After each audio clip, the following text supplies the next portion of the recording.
Hi, welcome to the Data Tech.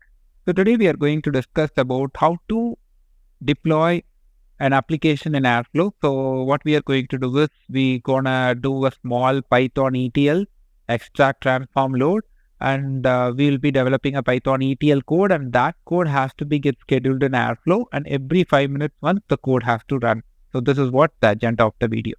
So output of the Python code is it is going to perform some ETL, and then it generates a text file or a CSV file for every 5 minutes, so that every 5 minute schedule interval will be happen in the Airflow.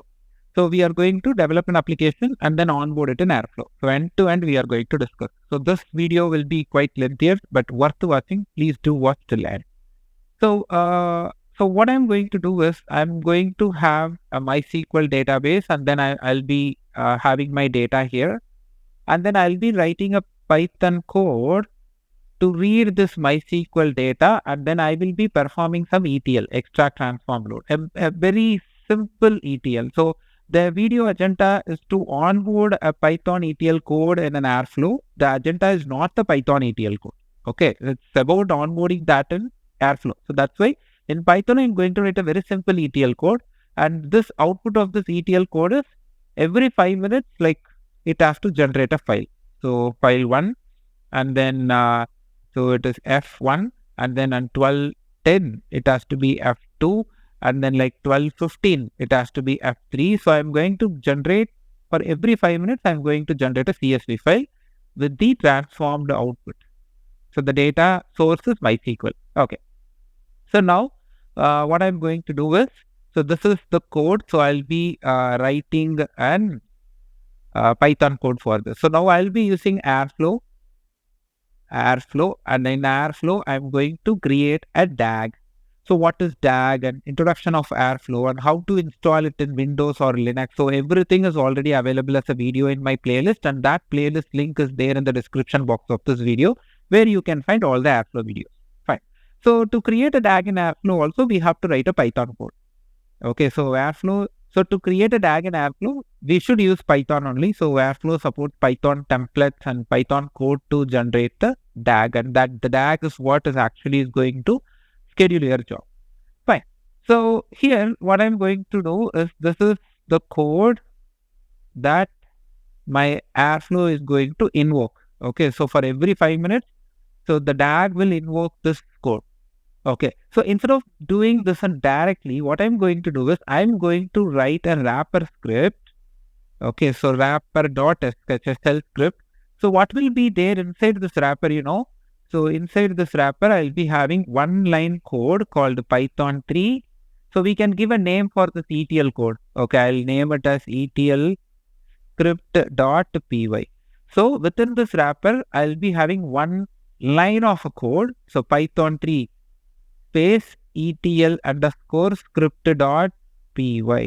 Okay, so instead of calling directly the Python file, I write a wrapper.sh, and the Airflow will first invoke this wrapper.sh, and this wrapper.sh will invoke my Python code. So in real time, we do this way. So we cannot write the entire ETL code into my DAG Python code. So that is not recommended. And calling a script also directly, whatever the code, ETL code or a Spark job or the SQL, directly calling it is also not recommended. So we always used to write a wrapper script. This wrapper script can be a shell script or a Python script, but that is fine. So we will be writing an intermediate script which will again call this main code. Right. So this is what we are going to do in the today's session. So let's get into the practical. So before that, I'll just give you the walkthrough of the code, whatever we have. So now we are going to have 3 files. Okay, so the 3 files are, the first one, it is your ETL script.py. Okay, and the second one, the wrapper script, wrapper.sh, and finally the DAG script. So this is something we write in the Airflow. We place a py file .py. So you can give any name. So this is going to be the Python file which we will be writing inside the DAG folder. I'll show you the folder structure where you have to place your Python DAG so that you can able to see the DAG and the web UI. Okay, so we have to create these 3 files.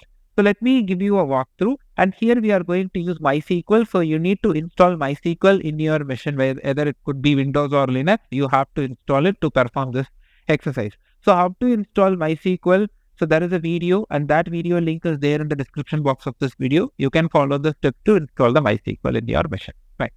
So let me just give you the walkthrough of the code. So first, let me show you the Python script which is going to perform the ETL. So I have my necessary imports. I'm using MySQL, so I use PyMySQL and pandas for data frames, and then datetime, and then OF.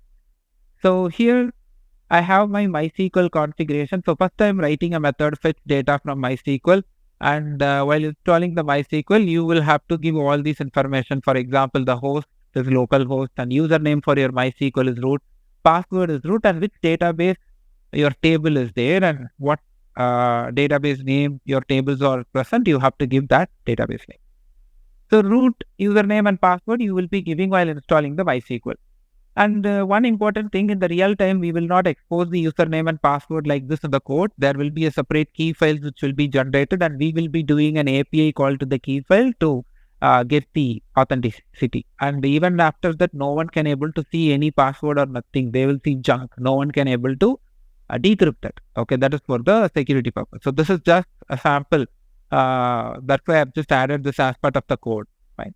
Now I'm creating a connection object, connection equal to PyMySQL.connect, and I'm passing my MySQL config, and then query equal to select star from. This is the table name. I will show you the MySQL database, and then I will query you the table also and the DDL also. And this complete code, whatever I'm showing, and the DDL for which you have to create the table, insert statements, and everything is available in my GitHub page, and my GitHub page link is there in the description box of this video. Right. So now I am just using df equal to pd, panda, pd dot read SQL, and then I am passing my query and then connection. And then I am closing my connection, return df. So this is the first method, just to select the data from the MySQL. That's it. There is no transformation started yet. Next method. So I have transform data. So I'm just creating a variable. It's a data frame, df underscore transformed equal to df of age greater than 30, and I'm returning it. So what is the ETL I'm doing here is, in my record, whichever person has an age greater than 30, I should get their record. That's it. Simple ETL. And then we have to write it to a CSV file, right? So I'm just mentioning the output directory. So I'm using Linux here. So it's like home, Ubuntu, extract. So you have to create this directory. So in which every 5 minutes, Airflow will run this Python code and write the CSV file within this directory. So while writing this file, the extracted output, so I'm just adding a timestamp in my file name, because you cannot have the same file name, right? So every 5 minutes once, if it is the same file name, then you will be getting an error, file already exists, right? So, and also I need to know which file generated at what time. So I'm just going to add a timestamp. So I'm getting datetime.now, which is like you are getting the current system time when the Airflow was triggered, that time. And then you are converting it to YYMMDDHMS format. And then you are appending that as part of your file name. So if you see here, the file name should start with ETL output, and then appending the timestamp.csv. And then I'm just creating the complete path, the folder path, and then the file name. I'm just creating a complete path, and then df.toCSV function. I'm using the data frame function toCSV, and then I'm giving my file path and index equal to false. When I say index equal to false, the output of data frame will add an index value to every record like 0, 1, 2, 3. So we don't want such data, right? So I'm just wanted to remove it. So I'm just putting index equal to false.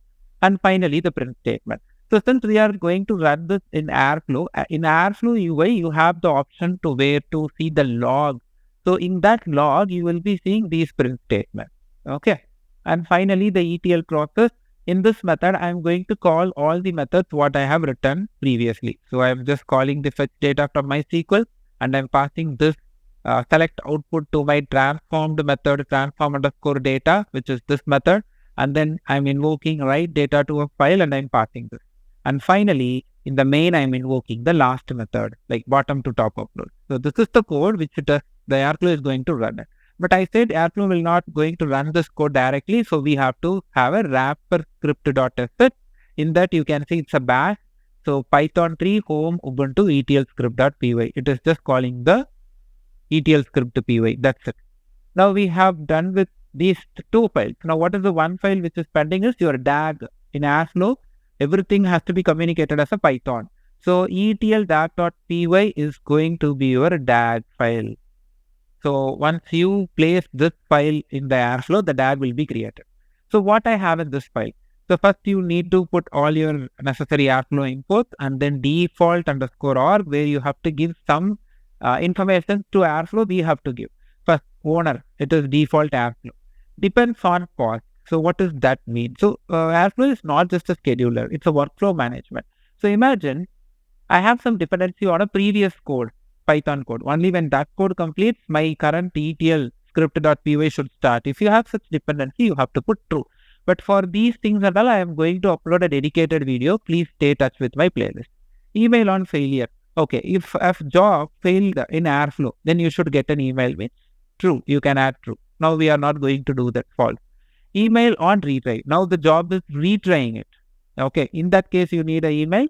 I'm just giving false. And number of retries. See, if a job gets failed, right, it could be some infrastructure problem also. So it's always good to have like 2 to 3 retries and then conclude, okay, there is some real issue in the Airflow DAG. Maybe your code syntax issue or someone have changed it in between. So then that you can identify in the log, you can investigate. But the thing is, sometimes even the job could have failed, but in the log, we wouldn't find anything, a problematic one. So we just do a retry, it works fine. So it happens. Okay. So you can decide how many retries should happen in case of failure. Now I am just giving one. That means one retry it will do. One actual try, and then if it is failed, it will do a retry. Okay. And retry delay. So if there is a failure and the Airflow should try to retry, but how long it has to wait before doing the next retry? So I am giving minute 1. Okay. So we do have so many other information also to give. All these are Airflow key values. So we have so many other Airflow key also, but as I told you, we can see as part of the upcoming lessons. Okay. So DAG equal to DAG of. So this is going to be your DAG name. This is the name you have to search in the Airflow web UI. And then default args equal to default args. I'm just assigning all this. Now here is the place where the DAG get created.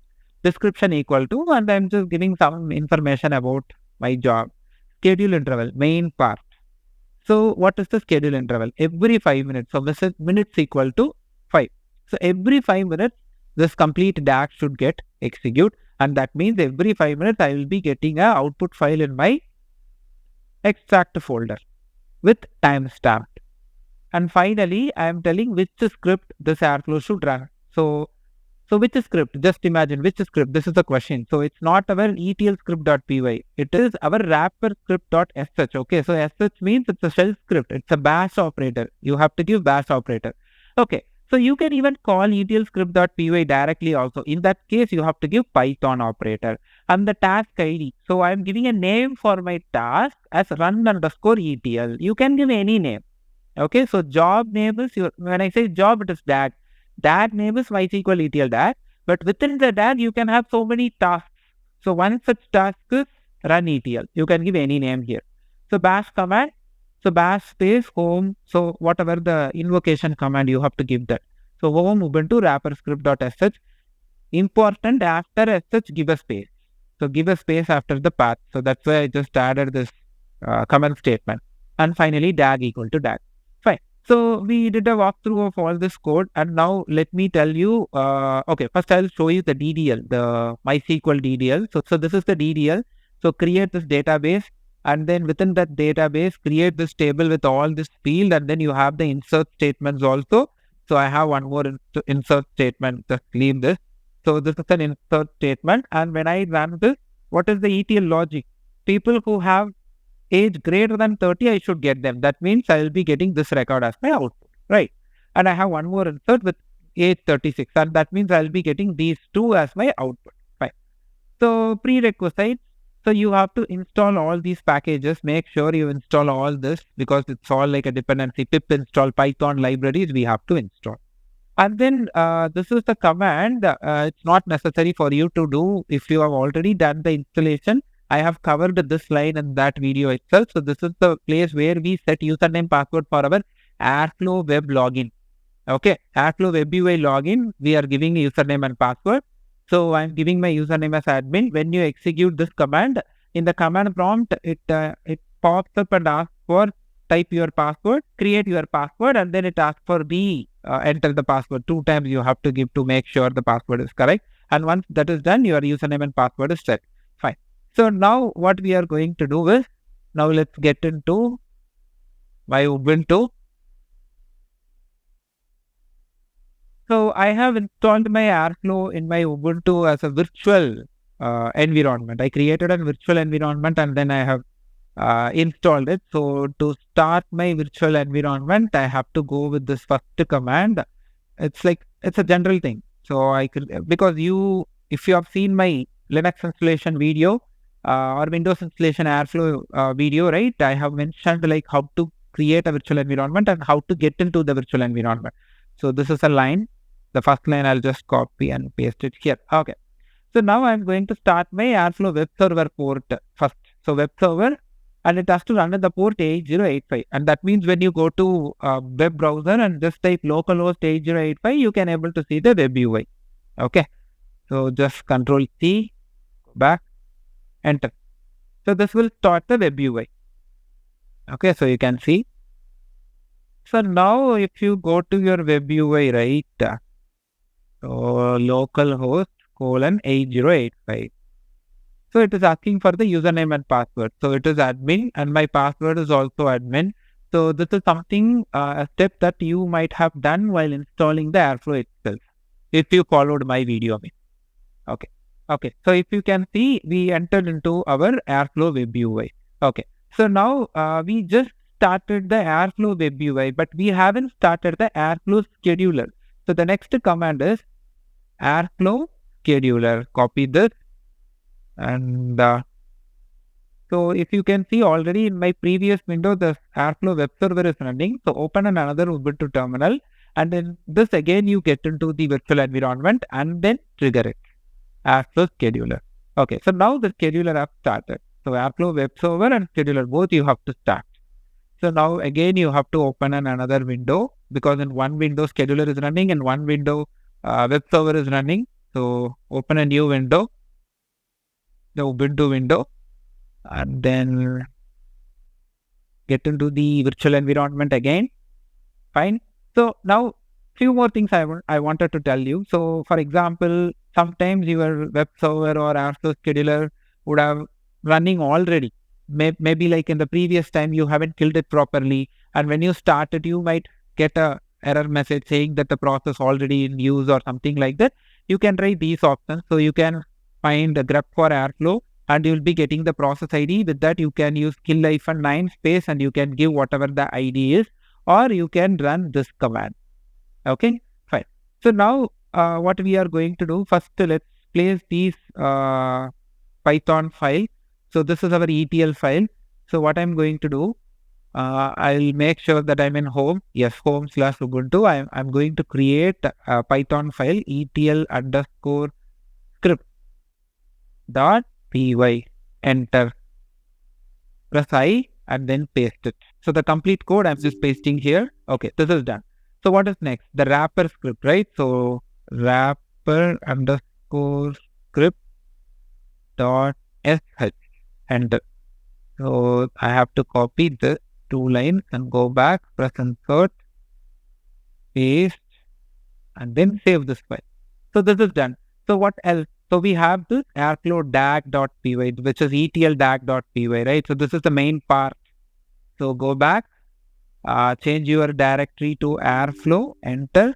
And then here, if you do ls/lsgr, you will see a folder called DAG, cd, DAGs, enter. And within this, you have to place your DAG. So etl_DAG.py, enter. Insert, and then just copy this whole file and then paste it here. Done. So now what is next? So you have to create one directory, right? So this extract folder. Then only like your files will be get extracted, or else the directory not found, an error will come.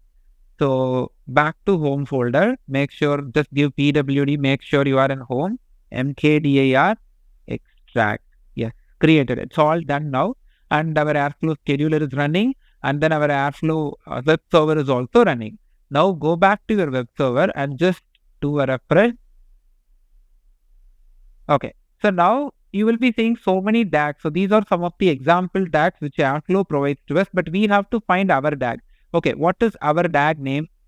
So let's go back to the Airflow DAG. So MySQL underscore ETL underscore DAG. Search for this. Okay, so now we can search for our DAG. So MySQL underscore ETL DAG. Okay, we can able to see the DAG. See, if you are not able to see the DAG, see, once you place your file within this DAG folder, you have to wait for some time, and then only you can able to see the DAG here. So worst case, you can restart the scheduler, but that was not required. You can wait for some time so that you can able to see. So this is your DAG, but if you can see, this is not enabled yet. Just click this DAG. So this is your UI. So task UI. So run ETL is the task name that we have given, right? And you can see the job, the color, what each color of the Airflow progress means. So if it is in red, it is failed. Light green, it is running. And then for queued, it is gray. So up for retry, it is yellow. So it has some color, right? So let's enable this DAG. So just enable here. So once you enable, the job will start. Okay, it got enabled, and you have this auto refresh button here. Just enable it so that automatically the page will be get refreshed. You don't want to refresh the page every time. See, the job started and got executed also. So if you click this box, green box, so like dark green means it is completed, success, you can see here. So go to logs here, and you can see the print statement somewhere. Yeah, data returned to this file and the file name. So we have the print statement, right? And the Python code, let me show you. Yeah, you can see here, right? So that means the job was success. Now we have to wait for 5 more minutes for the next run. And few things I will tell you. See, if the job got failed means, then you can click this clear task, and then you can clear it so that it will run again, or you want to rerun, same process. Okay, fine. So now you can see some options here. In that you can see something called the code. This code is nothing but our DAG code only. So you want to see the code, what is behind this particular DAG, what code they have written, or how many retries they have configured. You want to see such information, you can able to see the code here itself, but you cannot edit it. Okay, fine. So go back to the grid again. So let's see the output. Okay, let's go back to our Linux box. And this is available in the home. And within extract directory, right? ls lstr. See, we got the file. And it got the timestamp. Right now, cat, this file name. Okay. File name dot csv. Okay. See, you can able to see 2 records. So because we have 2 records with age greater than 30. Right. So let me do one thing. I'll go to MySQL -u. So this is how we have to log into MySQL. And then I'm going to use, what is my database name? Okay. My database name is ETL example. Okay. And then I will use this particular database. So I'm going to insert one more record. So let me add one more record and put 40 as the age. So let me insert. So in the next window, right, after 5 minutes, one more run will happen, right? In that we should see 3 records, because now I have 3 records with age greater than 30. We have to wait for 5 more minutes. So let me pause the video and resume it again. Okay, so now I am going to refresh this page. So let me enable this auto refresh. So once I enable it, you can see one more task would have been got created. Okay, so it's been already 5 minutes now. So let me enable this auto refresh. Just see here. See, one more job is also got completed. Okay, so it will be keep on executing the code for every 5 minutes. So let me go to the log and see the output file name. The print statement. Okay, so we got the print statement. Okay, now back to our extract folder. Now we already made one insert. So now I should get 3 records in that file, in the newly extracted file. Let me copy this. Cat. Let me clear the window. Cat.csv. Enter. See, now we got 3 records. So whichever the record is greater than age 30. So the agenda of the video has been completed. So thanks for watching. If you really like this video, please do subscribe my channel and forward this to your friends and colleague, and my Instagram page, the Data Tech. Please do follow there as well. Thanks for watching.